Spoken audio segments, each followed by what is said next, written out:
News expressway में रुख करेंगे बड़ी खबर का। प्रयागराज से बड़ी खबर आपको बता दें, आज से प्रयागराज में माघ मेले का आगाज हो चुका है। बड़ी खबर, बड़ी जानकारी आपको बता रहे हैं। प्रयागराज से बड़ी खबर, बड़ी जानकारी, जहां माघ मेले का आज से आगाज हो चुका है।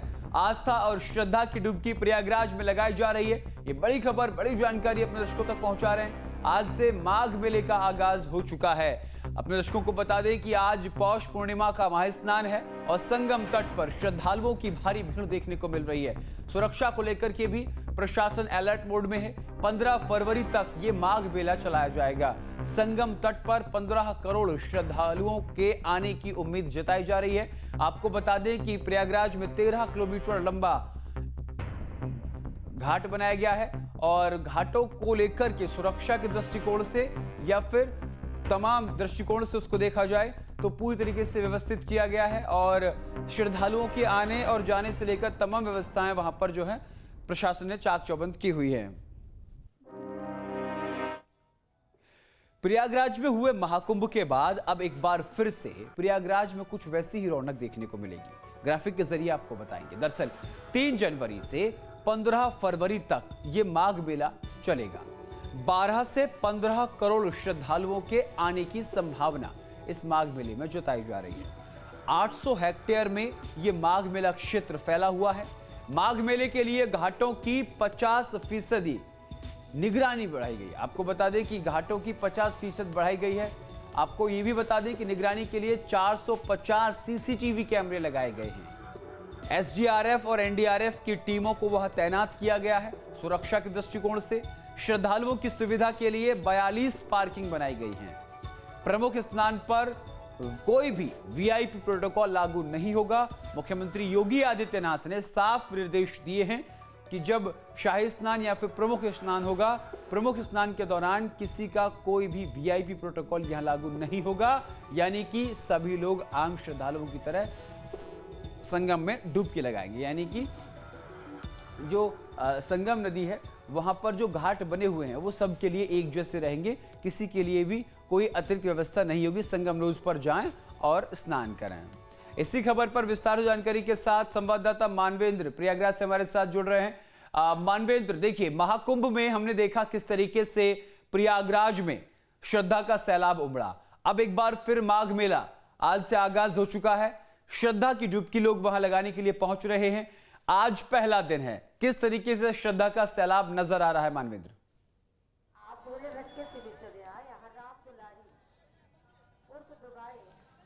जी देखिए, इस बार मुख्यमंत्री ने खुद कहा था कि ये माघ मेला जो है उसको वो महाकुंभ, मिनी महाकुंभ के तौर पर आयोजित करेंगे और वैसी ही तस्वीर दिखाई दे रही है।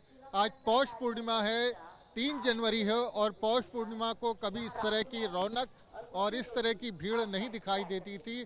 लाखों की संख्या में श्रद्धालु आस्था की डुबकी लगा चुके हैं और सिलसिला लगातार जारी है और 15 से 20 लाख श्रद्धालु, ये माना जा रहा है, एक अनुमान है कि आज संगम में आस्था की डुबकी लगाएंगे। तो प्रयागराज में इस बार का मेला, माघ मेला खास होने वाला है और महाकुंभ के बाद ये माघ मेला पड़ रहा है। तो तमाम ज्योतिषी भी बता रहे हैं, नक्षत्र के ज्ञाता भी ये बता रहे हैं कि इस बार नक्षत्रों का सहयोग कुछ ऐसा है जिसके चलते ये मेला बेहद खास है और तमाम दुर्लभ संयोग जो है इस मेले में बन रहे हैं। ऐसे में कुंभ जैसा पुण्य फल प्राप्त होगा।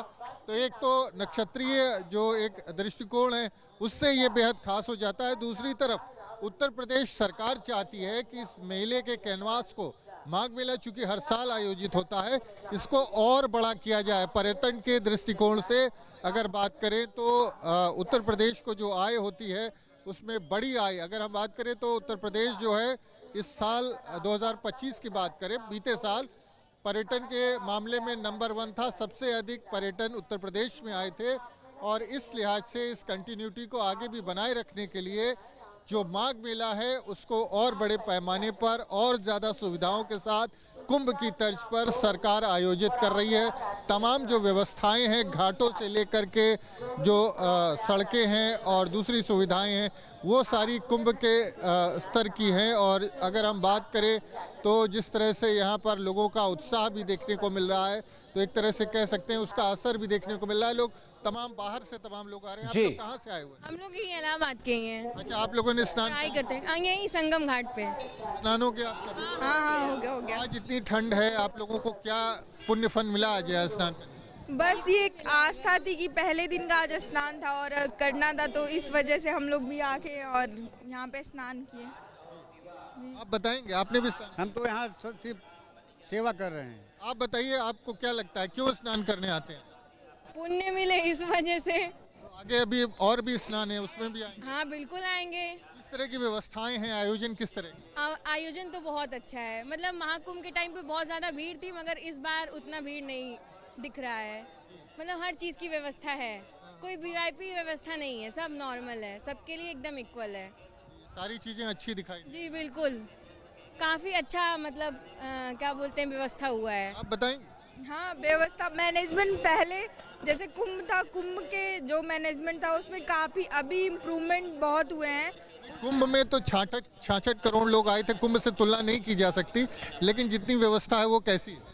जितनी भी व्यवस्था है वो मैनेजमेंट बहुत अच्छा है। एक बैलेंसिंग सिचुएशन को बनाते हुए ये गवर्नमेंट जो भी व्यवस्था की हुई है सबके लिए एज अ इक्वल व्यवस्था की हुई है। मुख्यमंत्री ने खुद निर्देश दिए हैं कि कोई वीआईपी जो है स्नान के दिन वीआईपी प्रोटोकॉल लागू नहीं हो। हाँ, ये चीज़ तो हम लोग भी आज पहली दफ़ा स्नान करना है, तो ये चीज़ तो हम लोग भी देखें कि कोई भी वीआईपी व्यवस्था नहीं है, सब नॉर्मल ही है, सब इक्वल है, सब सामान्य तरीके से ही स्नान कर रहे हैं। इस चीज़ की तो गवर्नमेंट की तारीफ करनी पड़ेगी। पानी की बात करें जिसमें आप लोगों ने डुबकी लगाई है, कैसा है? पानी अभी तो पहला दिन था, आज कुछ कहा नहीं जा सकता। अब गवर्नमेंट के ऊपर डिपेंड करता है कि वो साफ़ सफाई को बरकरार रखे। जैसे आज की व्यवस्था थी वैसे आगे आने वाले दिन की भी व्यवस्था करें। आज अच्छा था? आज का अच्छा था, ऐसे ही मैनेज करके वो करेंगे तो आने वाले दिन में भी चीज़ें सही रहेंगी। हम लोग नहा रहे थे तो देखे, हम लोग वो नहाते वक्त जो भी लोग फूल डालते हैं श्रद्धालु लोग, वो लोग साफ करने वाले कर्मचारी लोग लगे हुए हैं, वो उधर से निकाल भी रहे थे। तो ये चीज़ गवर्नमेंट की बहुत अच्छी लगी।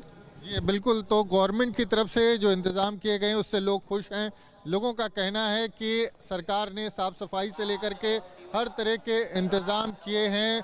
और अगर बात करें तो घाटों की व्यवस्था की बात कर लें, आने जाने का जो मार्ग है, और आपको दिखाएं ये सर्कुलेटिंग एरिया जो है इसका विस्तार किया गया है, काफी बड़ा एरिया जो है। बिल्कुल, लेकिन मानवेंद्र देखिए, जो सबसे देखने वाली बात ये है घाटों की व्यवस्था, क्योंकि 15 करोड़ एक बड़ी जनसंख्या होती है। 15 करोड़ श्रद्धालुओं के आने का अनुमान जताया जा रहा है। और पहले दिन की अगर बात की जाए तो किस तरीके का घाटों पर माहौल है, किस तरीके की भीड़ नजर आ रही है वहां पर?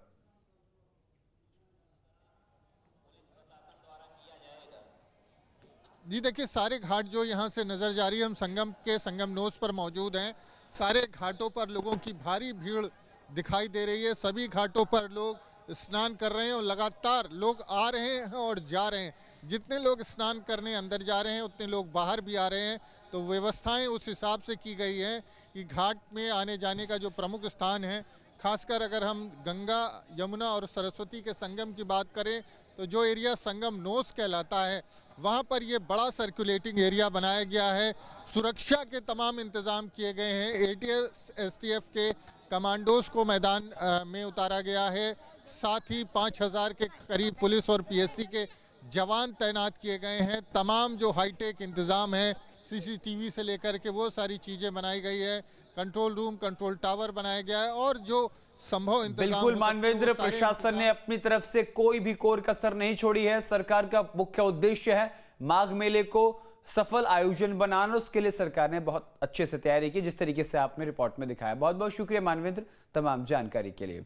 चलिए, आपके मोबाइल पर तुरंत आएगी ब्रेकिंग न्यूज। स्क्रीन पर सबसे पहले दिखेगी बड़ी खबर। देश दुनिया की हर खबर एक जगह। अब आपके मोबाइल पर तुरंत फटाफट इंस्टॉल कीजिए न्यूज़ नेशन ऐप और रखिए खुद को अपडेट।